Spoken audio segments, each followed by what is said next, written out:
สวัสดีครับผมสวัสดีพี่น้องป่องปายมิดหมอแคนแฟนหมอลำย่ำมื้อแรงครับพี่น้องแดดลมตกเพึ่งจะเห็นดวงอาทิตย์ครับ17:45 นาทีครับพี่น้องมื้อนี้เพึ่งจะเห็นดวงอาทิตย์2 มื้อฟ้าครึ้มเบิดมื้อเบิดเว้นครับพี่น้องมาเว้ากันมาจากันย่ำมื้อแรงครับเบิ่งปลากล้วยไปนำชื่นชมธรรมชาติย่ำมื้อแรง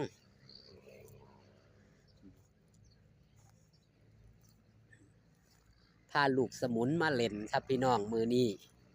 ตกค่ำย่ำเย็นก็ออกจากหม่องจากบอนโต๊ะทำงานมาเบิ่งอากาศอันบริสุทธิ์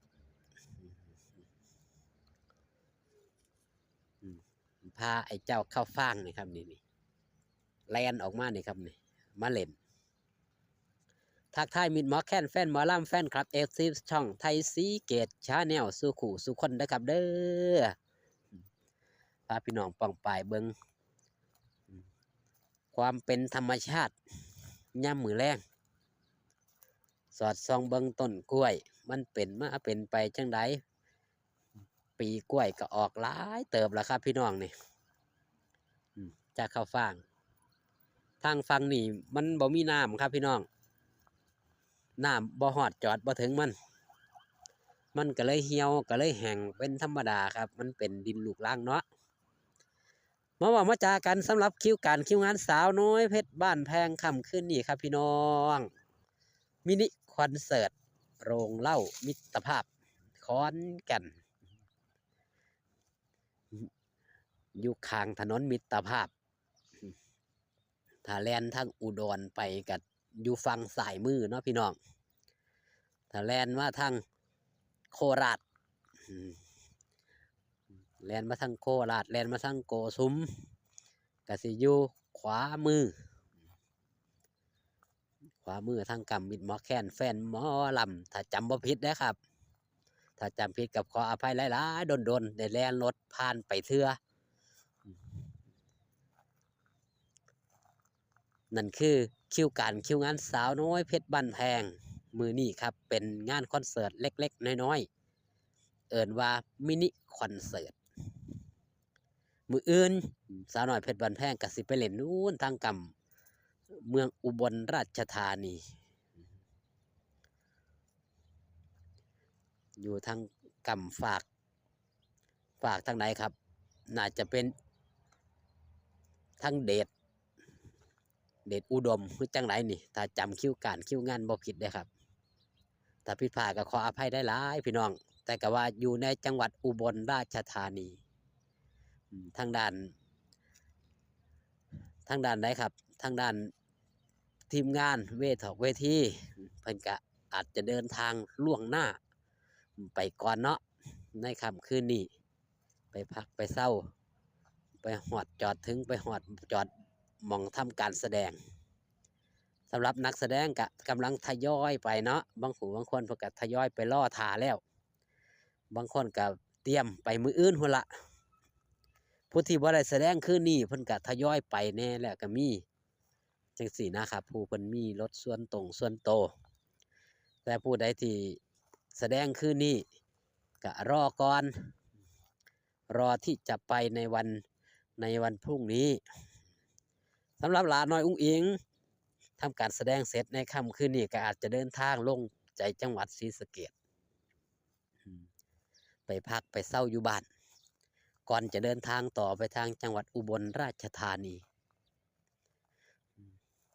ตกค่ำยำเย็นมากพี่น้องเบิ่งบรรยากาศก็เป็นจังซี่ล่ะครับตามที่พี่น้องมิตรหมอแคนแฟนหมอลำได้เห็นเบิ่งกล้วยน้อย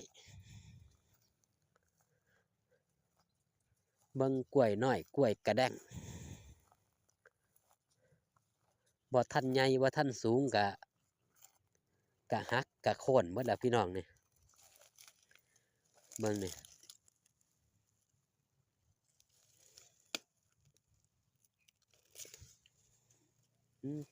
แก่แล้วครับพี่น้องนี่แก่แล้ว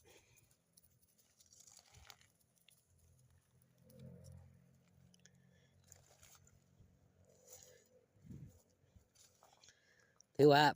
พาพี่น้องเบิงเลาะสวนเลาะเบิงบรรยากาศครับนี่มากับลูกสมุน2 ตัวนี่รีแลกซ์ครับ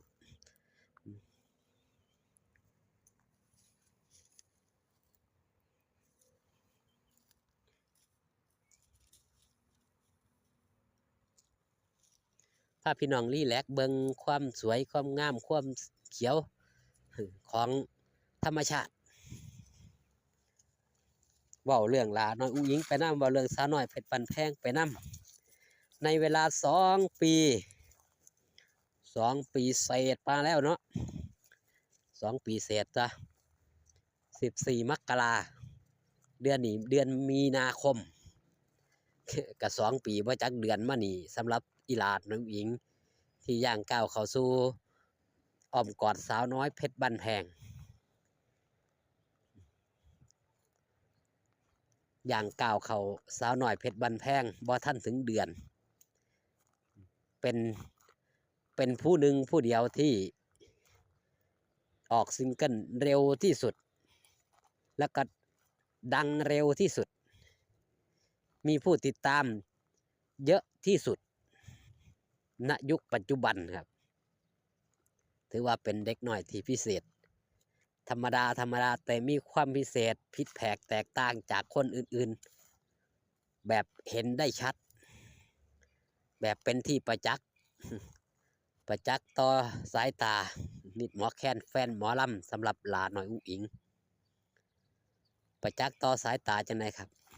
ผลงานการันตีเห็นถึงแม้ว่าผลงานของหลาน้อยอุ้งอิงจะบ่ค่อยมีคนนำไปร้องก็ตามแต่ยังครับชื่อเสียงเกษียณในว่าหลาน้อยอุ้งอิงนี่คนดังกว่าเพลงมันก็ขึ้นอยู่กับจังหวะของเพลงนำหลาน้อยอุ้งอิงเพลงล่าสุดดังควบคู่มากับเพลง